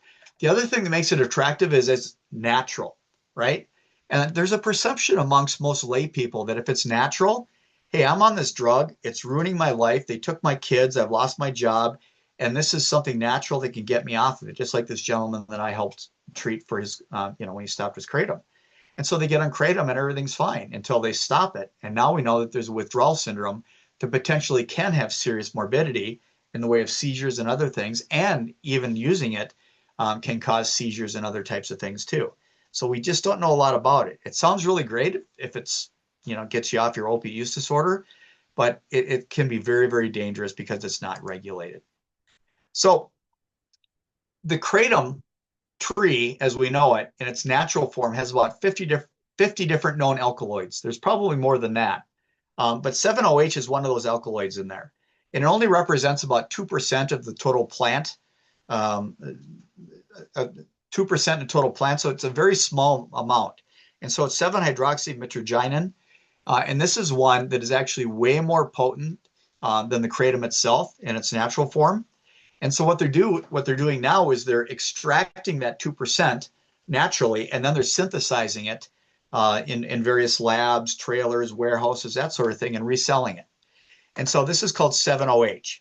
And so now we're getting into something now that we don't even know much about kratom itself that is natural. And now we're getting into something now that's being synthesized with a small part of the natural part of the plant. And now we're seeing people really getting addicted to it. We don't know totally the mechanism, but we know that somewhere I've seen figures, and there again, there's no prospective studies, there's no pharmacokinetics on it because it hasn't gone through FDA trials. We do know that it's exponentially more addictive than the parent compound of the kratom itself. So this is known as gas station heroin. This is a term that's actually used quite a bit with different types of drugs of abuse, but this is one of the newer ones. It's called gas station heroin. And I borrowed the slide from the FDA just because, it kind of looked attractive. So Poison controls. This is a good reason for you EMS and ER people to call poison control if you don't already, because we're kind of we sound the alarm on things. We hear about things first, we start seeing trends and patterns, and all the poison centers work closely with their partners at the state level, their departments of health, in an interest to go ahead and study this more and make people aware of this so we can hopefully educate people about the potential pitfalls and the dangers of it, not just that it's natural and it's safe, like Dr. Google says. Kind of thing. So please call your poison centers, because we do accumulate this data. It's all HIPAA compliant. We don't put any identifiers on it, but we can go ahead and use those to share with our partners and help educate people, the general public, to keep them safer. So there's your 7-OH. It comes in pills. So talking with some people who've been using this stuff, it costs about $14-15 to buy 2 of these pills. And they sell them at all the vape shops and all the, tobacco shops and all that kind of stuff. At least in Minnesota, they do. And the various states that I've traveled in recently, seeing my kids that are scattered throughout the United States, I try to stop into these places and see what's available, So there's pills. There's actually these little hydration mixes that you can get, just like your Crystal Light, and put it in there. There's vapes, all that kind of stuff. And it's marketed as a natural remedy, but it's unregulated. And there you see a figure up 13 times more potent. That was from the FDA. I've seen figures up as much as 200 times more potent than the parent compound in the kratom itself. So withdrawal. There's a little bit, there's a paucity of data. Let me just say that first, obviously, because it's not prospective double-blinded, but a lot of this is anecdotal, right? And so this withdrawal syndrome, I can tell you that we have a newer toxicologist at my poison center who's like, "You're seeing seizures and withdrawal?" I'm like, "Yeah, this is my 3rd one." And another SPI, that's what they call a specialist in poison information. One of the pharmacists I worked with, who was attending case around, said, "Yeah, I've had one of those too." So now we know anecdotally that in withdrawal, it can cause seizures potentially. And so how do we deal with that? There's been another one that says a systematic review of Mitragina speciosa, that's the scientific name for the kratom plant, that there are case reports of the potential for tonic-clonic seizures too. So these are very sparse. That N is only like an N of, I forget, like it's a very low N. It's double digits only as far as patients. And it's all retrospective. So how do we treat this? Well, basically what we do is we go ahead, and if you go to addiction medicine, I mean, there's really no literature for them to look at that's objective. And so what we're going to do is we're going to treat it like opiate use disorder, and we're going to go ahead and use opiate withdrawal types of things. Now, what I can tell you is we've made huge leaps from jumping from methadone to Suboxone or buprenorphine. Methadone it's a full agonist. You can get high off of it. It's not a great treatment, but it's a legal treatment. It's what we had in the United States for a long time. Over across the pond there in Europe, they've been using buprenorphine and Suboxone for a long time, and they've got much better data on it. And it seems to be much nicer. There's a couple things. It's got a ceiling effect at 16 milligrams. It's only a partial agonist at the mu receptor, so it's hard to get high off of unless you're naive to it. It can affect kids differently, but as far as adults go that have been using opiates, it's hard for them to go ahead and have respiratory arrest from that. It's safe in pregnant women. And it's easier to go ahead and prescribe from a physician perspective. So we use a lot of buprenorphine. Hennepin Healthcare, old HCMC, our level 1 trauma center, where the poison center has been for 54 years in Minnesota. We are using buprenorphine in the ER instead of putting people into fluid withdrawal or precipitated withdrawal by using Narcan, which is better than dying. But if we can do a little better treatment to get people not to go into withdrawal and then basically call you nasty names and things like that, and have no desire to try and go to treatment. Now you can go ahead and get them off this based on, what the situation is. So we're using lots of buprenorphine. We even have specially trained paramedics within Hennepin Healthcare's EMS that can go ahead and give buprenorphine in the field. So pretty stringent protocol for that. But this is kind of what our protocol is. This is our specific protocol at the Poison Center, at our Poison Center anyway, for how to manage withdrawal from opiates and kratom. I should have added opioids on there with the title of this. So you can take a look at that. And I'll provide you with my slides. I'm not techie enough to go ahead and have the real tree. I'm going to look into that because that looks really awesome. like our previous speaker, but my slides will be available at request. And there's our references from the previous slide as to where we got our information from. So let's switch gears from opioids and kratom to nutmeg. I'm sure all of you just love fall when fall comes and winter comes, and now we can go ahead and have our lattes and all this kind of stuff and put our nutmeg in there and, you know, all that sort of fun stuff. I'm a straight black coffee guy, being a Navy guy, but you know, my wife likes this kind of stuff. But it's interesting because nutmeg, it's all natural, right? Can actually be an anticholinergic and cause hallucinations and other things. So TikTok, which I don't have TikTok, a lot of my friends do and my kids do, but there's a challenge on there, and they have a lot of different challenges that are not very great, right? They can cause serious illness or death in some cases, but there was a nutmeg TikTok challenge, and I actually had a guy who took a tablespoon of nutmeg, and he came into the ER because he couldn't pee. And we'll talk about kind of the symptoms of that, but part of the anticholinergic toxidrome is they get full as a flask. They can't urinate. So the night before at a party, he did the nutmeg challenge. He took a tablespoon of nutmeg, he swallowed it down. You know, he saw some court jesters and, you know, pink elephants and that kind of stuff. But he woke up and he wasn't able to urinate. So of course he came into the ER, and then I knocked on the door. Hey, what's going on? And he says, well, I said, why are you here? He says, well, I did the nutmeg challenge and I can't pee. And I said, oh, okay. And he goes, what are you going to do? So I described in detail how we would take his Johnson in our hand. We would take this tube and put it in until it hits his prostate. And you go, and then you give it another push and he's going to go, and we got about a liter of urine out of him. He was very relieved, but he wasn't very, obviously being a teenager, wasn't very happy about having to be catheterized. But this is advertised as being natural, right? And there's just another example of how things that are natural aren't necessarily safe. So like Paracelsus said in the late 1491, it's the dose that makes the poison. So there's another challenge called the Benadryl challenge. And this is to get yourself high to see pink elephants. It's basically the same mechanism. It's an anticholinergic pathway. When you do anticholinergic things, it can cause hallucinations. But they don't tell you about all the other downsides to this. And so this is what happens when you take Benadryl or you take you do the nutmeg challenge. You get blurred vision. You get blind as a bat. You get tacky as a polyester suit. You get mad as a hatter. So you get urinary retention, full as a flask. You know, blind as a bat, red as a beet. All your mucosal membranes get really dry. Your eyes dry up. You lose your saliva. All those sorts of things. Those are classic Benadryl. You can also get QT prolongation and seizures if you take too much of these things. So this is why it can be very dangerous. All right. Now, this is what they call skiddling or doing the triple Cs. Now, keep in mind, this is stuff that you can get at the store. This isn't like pseudoephedrine that they used to use meth for and put behind the counter from a federal mandate. This is stuff that, and it depends on the pharmacy. They can put it behind the counter if it's being abused if they want to from a corporate perspective, or if it's a mom and pop, but a lot of them have it out there. And so you can go ahead and kids can steal this stuff, 13, 14, 15-year-old kids, and they think it's safe because it's over the counter, right? And they're, again, their little minds, they're not thinking very well at that age, right? Their little neurons are not their mailboxes yet, and they just want to go ahead and have some fun safely, right? So they're going to go ahead and do this. Coricidin, HBP, cough, and cold. Now, if you're educated about your drug abuse, this is the one you want, because each tablet has 30 milligrams of dextromethorphan, which is a cough suppressant, right?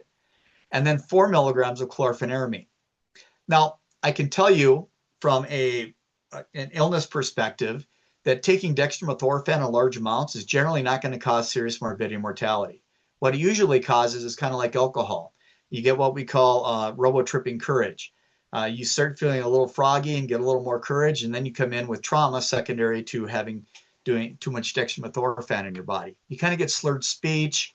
You look like you're intoxicated, but now you're going to add an antihistamine on top of it. And so, you know, my advice would be just to use dextromethorphan only if you were going to choose something. Not that I would advocate any of it, obviously, but from a risk management perspective. So they go ahead and take this, but guess what? Look how many different formulations, and this is only the HVP, the high blood pressure formulations. It doesn't include the non-HBP formulations. Some of these actually have body aches and pains. What do you think's another ingredient in there that they don't even know about? All they hear is Coracine gets you high. They go to the store, they steal somewhere, they have somebody buy some for them. They take a pack of it or multiple pills of it, and now they come in, they're hallucinating. And this is why we rule out acetaminophen and aspirins on every single overdose patient that comes in, or young children that go ahead and abuse these things, because they might get a formulation that actually has acetaminophen in there. And if that gets missed, they can die of liver failure as opposed to them just getting high and having all the anticholinergic effects. So this is why we always make sure that, especially EMS, we bring the packaging in. I was always taught that early in my EMS career, bring everything in. I'm finding a trend now where they're not bringing in pills. They're not bringing in the things they overdosed on. I can't tell you how many times a doc calls me and says, hey, I got this patient here. They took a bunch of Coracine. Which one is it? Well, I don't know. It's Coracine. Well, sir, there's about 25 different types. And I need to know because they all have different active ingredients. And then so we have to go to worst case scenario kind of thing. So bring those things in. I've heard a couple of the reasons why they aren't anymore. And I'm not sure why, but I can tell you that there's, because I teach paramedic schools through the Poison Center, new paramedics and who are already EMTs and that sort of thing. And we're just not bringing in the meds anymore. I don't know why. So here's your robotripping or DXMing. This is taking Robitussin, there again, they call it robotripping. And this is another one too. If you're not savvy about your drug abuse, you're just going to get the first thing that says Robitussin, and it can have any number of active ingredients in it. It can have a decongestant, it can have a cough suppressant, it can have an antihistamine, it can have an analgesic in there, whether that's aspirin or Tylenol, or acetaminophen, excuse me.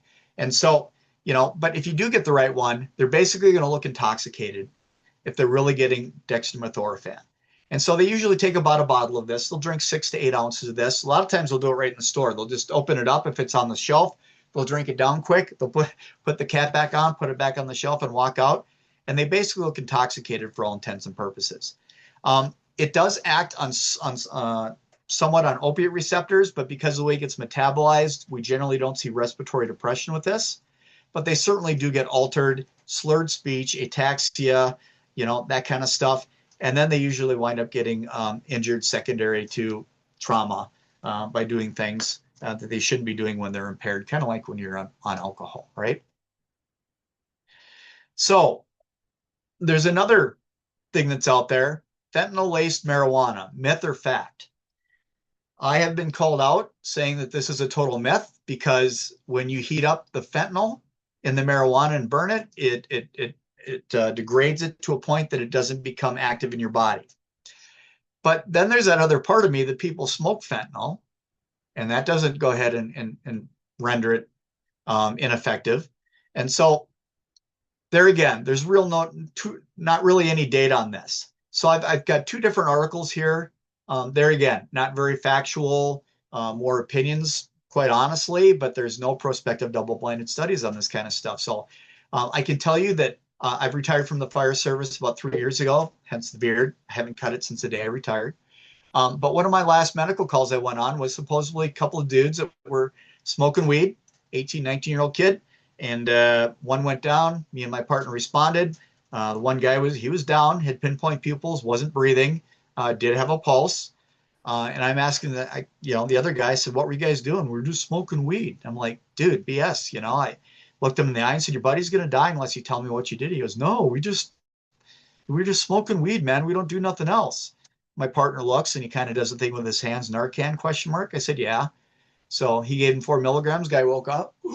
What happened? Well, he missed overdose. Well, how? Just smoking weed. You know, obviously, if you responded to Narcan, they either were not telling me that they did some side of opioid or there was an opioid inside their marijuana. I don't know. All I can say is that this is a potential out there. The reason that this is concerning to me is I have a 24-year-old son. He does partake legally, smoking weed once in a while. Not that I agree with it as a parent, but you know, it is what it is. He's an adult. He knows what I do and knows the things, you know, the potential downfalls of it because I've told him. But, you know, so let's say that this is true and then he gets his weed from somebody else that he usually doesn't and he smokes it and now he dies. from smoking weed. You know, I mean, that I don't even want that to be a potential. So I asked him one day at the table a couple of years ago, I said, do you have any Narcan? He goes, why would I need that? I don't use any drugs like that. I said, there's a lot of drugs out there, son, that have fentanyl in them. And I said, maybe one of your buddies might try something. Maybe you might try something and you might need it one day, you know? So I really encourage, and there again, I never thought in a million years that me as a parent would be telling my kid to grow his own weed, because in Minnesota, you can grow 5 of your own plants and only 3 of them can be flowering, at least this year. And so, you know, I just never thought I'd be at this point in my life where I'd tell them that, you know what, maybe you should consider growing your own plants so that they're not contaminated, kind of thing. So is this a fact? Is this a myth? We're not sure, but there are certainly enough reports out there where this is a potential. So I just throw that out there. Edible THC. So last I checked, there's at least 28 states that have medicinal and edible THC legal, right? This in Minnesota has been a complete and utter mess. We passed it one night just before the session ended 3 years ago. I remember watching it, and I remember watching my senator representative say, did we just legalize edible marijuana? And they're like, yep. They had nothing in place on how to distribute it, how to test it. In Minnesota, we're only supposed to, by state statute, have not more than 5 milligrams of THC, Delta 9, in each gummy, and not more than 5 gummies per pack. All right. And they're not supposed to be packaged in things that look fun to kids.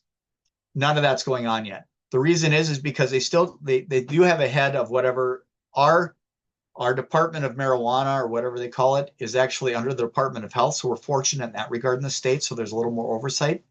But they only recently just got a director of that. It's been 3 years since they legislated this and made it legal. And they still don't have anybody out there to go around to the different places that are distributing this stuff to test to make sure there's only 5 milligrams and to make sure that's the only thing in there. And so there's nobody watching the hen house in Minnesota, at least. And so what they're doing is they're going ahead and selling ones that have more than 5 milligrams in them, because what are they going to do to them?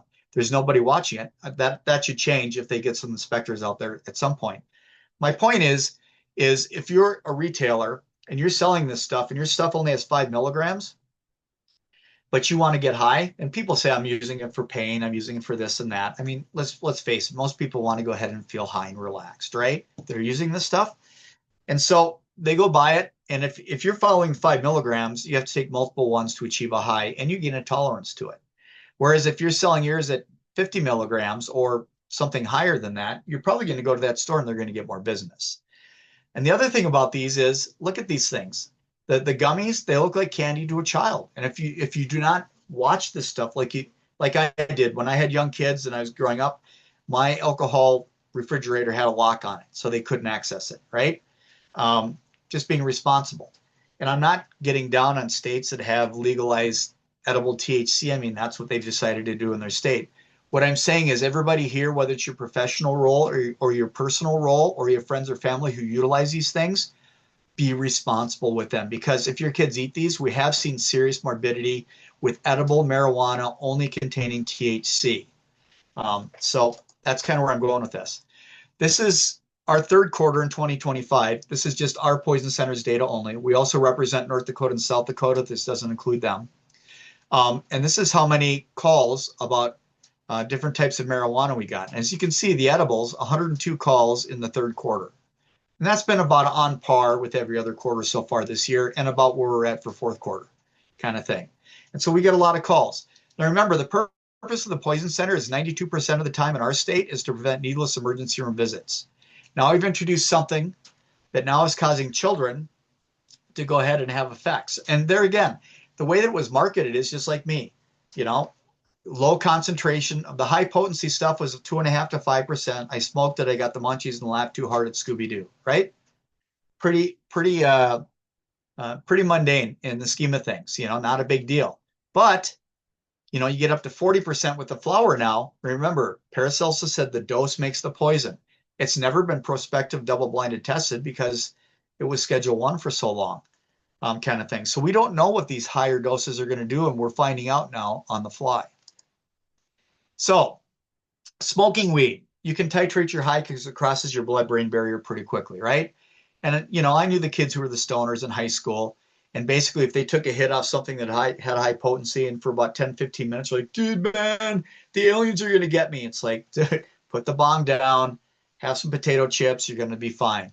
15, 20 minutes later, like, man, that was good stuff. I kind of freaked, didn't I? It's like, yeah, I better ease up on that. So you can titrate your high. That's what's great about smoking it.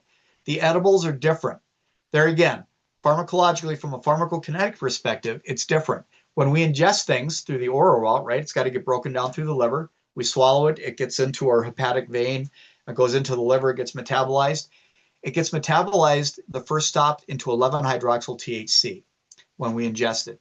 That means that it's more psychoactive and it's much longer acting. There again, how long? It says 8 to 12 hours.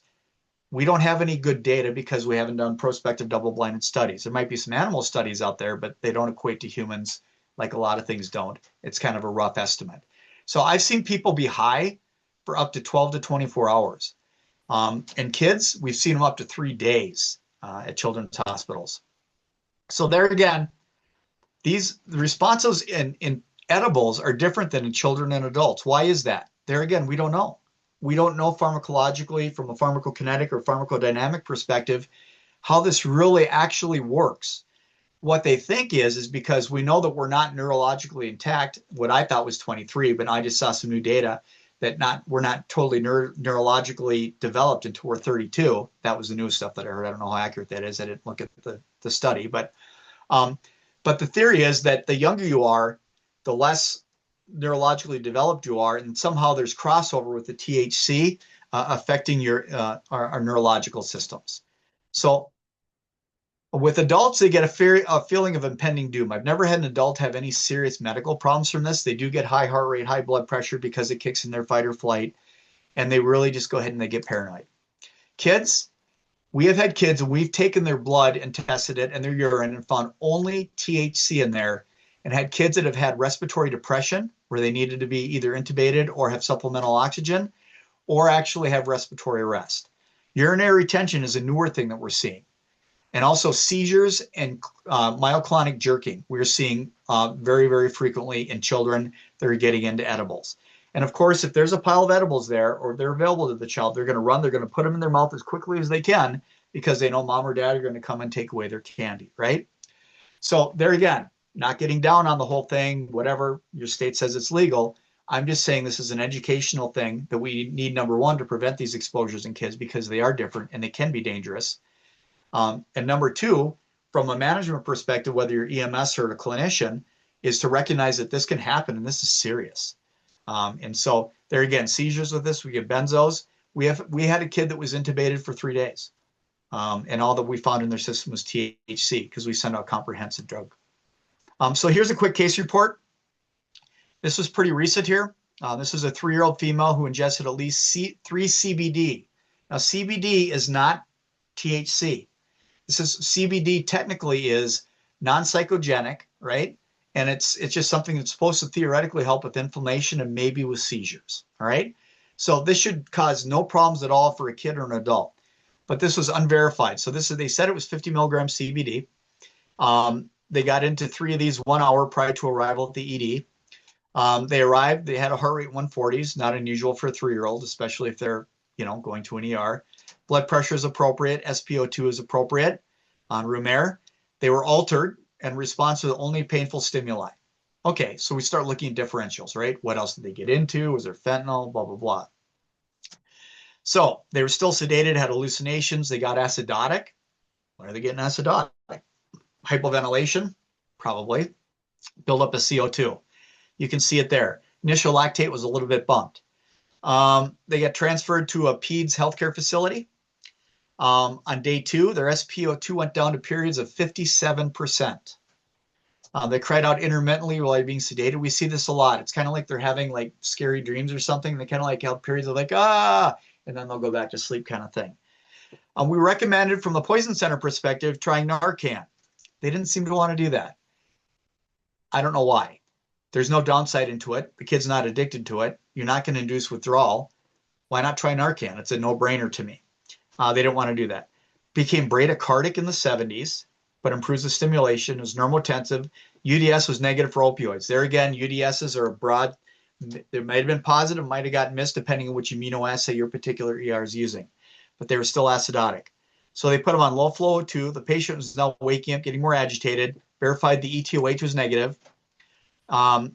Next day, they started waking up. So this is day 3. Started waking them up. Their pupils are equal and reactive. SpO2 is 90s on 2 liters. You can read it all there. And by day 3, so 2.5 days later, they're eating, drinking appropriately, weaned off O2 with their vital signs stable. So number 1, this wasn't CBD likely, because we know that true CBD doesn't cause this. We do know a lot of CBD products do contain THC. And so we're sending out a comprehensive drug screen on this kid just to see what was in there. But my learning points for this were there again, ABCs, just like we talked about, doesn't matter if it's tox, trauma, whatever. Consider Narcan in any child with respiratory insufficiency. There's no downside to it.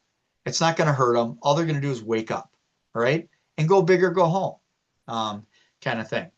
Urine drug screens are not reliable.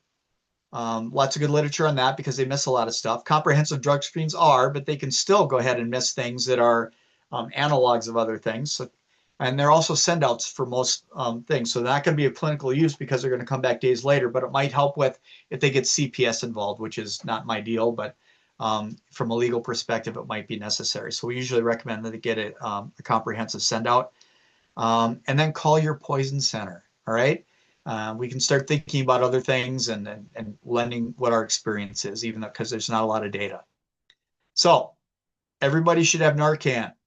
In this state, you can get a prescription written by a pharmacist. A pharmacist by state law can go ahead and write a prescription for Narcan in the state. We get it a lot of times for free through different programs. So have Narcan. Teach people how to use it. It's pretty readily available.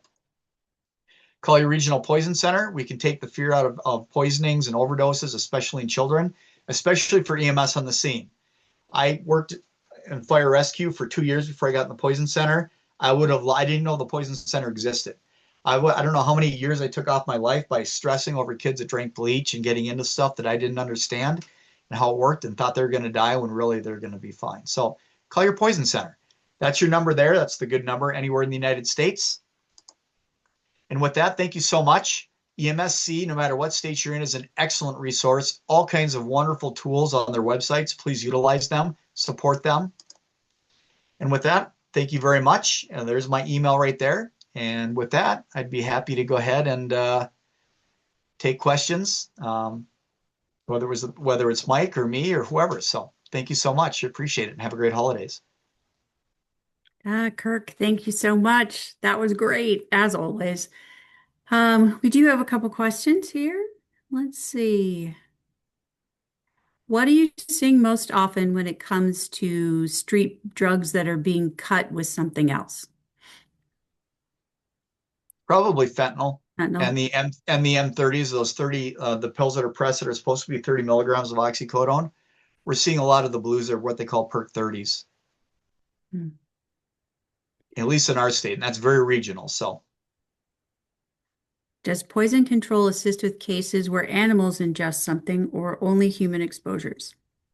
Great question. In Minnesota, we no longer take animal calls. We don't have expertise because if an animal takes ibuprofen and they say, well, no, what if my kid took it? Ibuprofen kills dogs, carprofen doesn't. So in Minnesota, we don't. Other poison centers have different policies on that. So whatever state you're in, check with your poison center and see if they take animal calls. Some of them do. Thank you. A couple questions for Mike. Mike, can you tell us your thoughts on issues with meds like Neffy, intranasal, epi, where they haven't been tested on actual patients, just the ingredients have been tested by other routes that are not intranasal, and now it's being marketed, and there are concerns about that. What are your thoughts? Oh, good question. So they do go through phase 1 and phase 2 studies. So they did test this on individuals to check the absorption. And so with epinephrine, I didn't include it in this presentation because I could add another 15 minutes to it. But they do show that the absorption of epinephrine specifically in this case was nearly equivalent to the IM or sub-Q administration. So they do go through that vetting to make sure, is the absorption going to be the same? And so, yeah, good question. But luckily they did do the vetting on that one. Another interesting question that was in the Q&A. What are your thoughts on humeral head administration for adenosine? Yeah, completely reasonable. It has shown to be as effective as peripheral administration. So really at that point, as long as you're giving it through a quick push, it's getting into, it's essentially central access. So it's getting into the bloodstream and it's moving fast and it'll get up to that cardiac tissue very quickly. Yeah. Here's another question for you. With the study about albuterol MDI and nebulizers being equally effective, do you know if it was done with controlled proper administration? I'm wondering if in an emergency setting, one administration method would be a more surefire way to get efficient med absorption over another. The most recent review I saw was actually a systematic review of 15 studies. Gosh, I didn't see, they usually don't specifically call out that they vetted for appropriate administration. At that point, we have to assume the investigators did their due diligence. That's a good question. I'll tell you, we always go with nebs for the most part, just because we feel better with that, like giving them a more consistent gradual. So we have standardized to that process. But definitely when there's shortages, we will do a full switch over to the MDI and not have concerns. But we do go one route of either nebs or MDI just for consistency with the staff so that they're not having to guess which administration method we're doing. But I have not seen anything indicating that there would be any difference in terms of those two agents, with maybe one being given improperly or anything in the studies. I think there's enough studies out there to say, okay, yeah, these are interchangeable. Sure. Question for Kirk. Can you talk about xylazine? The question says, I was informed by a drug-related nonprofit lately that this was a non-opioid drug gaining popularity, but I've never heard of it. Have you seen this, and what should we do to educate and prepare ourselves for the coming? Yeah, great question. I used to include this with my drugs of abuse. We haven't seen as much geographically in our region or in our state, at least at this period of time, but we were seeing a lot of it. We were one of the number one states for a while, us in Maine. Xylazine is a veterinary drug again, and there again, it's easier access. Xylazine is in the same class. It's an alpha-2 agonist or antagonist, like clonidine.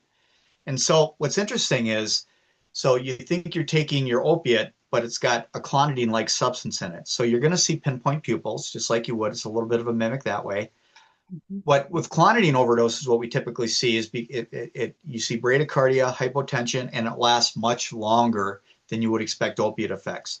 And the Narcan may or may not work. So there are some studies that actually show that this is more anecdotally and retrospectively, but we did give kids with clonidine overdose 10 milligrams right off the bat of Narcan, and 50% of them showed some type of improvement in the respiratory drive. But that's a large amount. So basically what you're going to do is you go back to ABCs, right? Breathing, airway breathing, and circulatory, and you treat them as you would anybody who's got those problems. And if the Narcan doesn't work and they've got pinpoint pupils, there again, we have other tools. If you're BLS, you can use the OPA or you can use an iGel. If you're at the paramedical level or above, you can go ahead and use an iGel or intubate them, kind of thing. But yes, so and this is there again, geographical, and other areas are seeing a lot higher amount of xylazine contaminated fentanyl. And they do mimic for a while. So hopefully that answers that question. But yeah. Good. Here's a good question. If we're unable to get the exact dose amount from a pediatric patient, what kinds of questions should we be asking to help hospital staff prepare for that patient? Is that for me or for Mike? That's for you, I think. Okay. Well, there again, a lot of times we get the best history that we can get.